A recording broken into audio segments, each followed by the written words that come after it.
Баршаңызға сәлем, қазақ елі. Бұл Қазақ Орда, және бүгін біз қазақтарды ашуландыратын топ 5 стереотипті талдаймыз. Қазақша контентті қолдап каналға тіркелуді ұмытпаңыздар. Біріншісі, Қазақстан – это Россия. Кейбір шетелдіктер әлі де Қазақстанды Ресейдің бір бөлігі деп ойлайды. Бірақ Қазақстан 1991 жылы тәуелсіз мемлекет болып жарияланды. Біздің өз конституциямыз, тіліміз, ұлттық валютамыз, теңге, елтаңба, ту және әнұранымыз бар.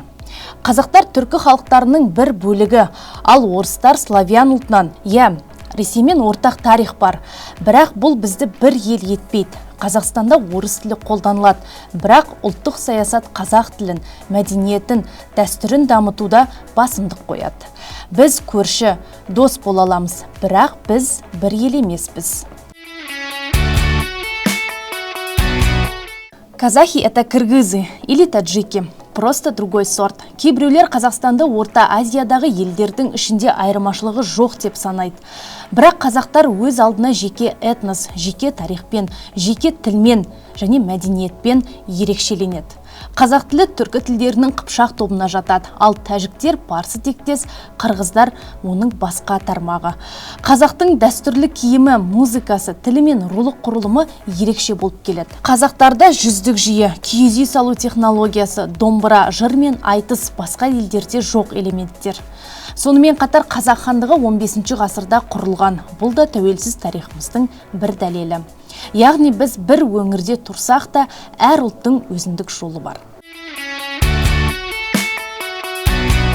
Үшінші, Қазақстан – это Борат. Борат фильмі Қазақстан туралы ең жалған әрі қорлайтын образдардың бірі.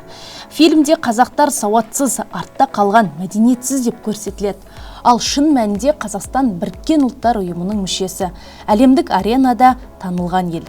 Бізде ғарыш айлағы, Назарбаев университеті, халықаралық олимпиада жүлдегерлері, тіпті Голливудқа шыққан актерлар да бар. Борат фильмі гротеск және сатира, бірақ өкінішке қарай шетелдіктер кейде оны шын деп ойлайды. Сондықтан біз өзімізді өзіміз көрсетуіміз керек, мәдениетті, білімді, қонақжай ұлт ретінде. Қазақстан ешқандай комедия емес, ол нағыз мемлекет. Казахстан – это бедная страна, там ничего нет. Кейбір елдер бізді тек жазық дала, кедей мемлекет деп таниды.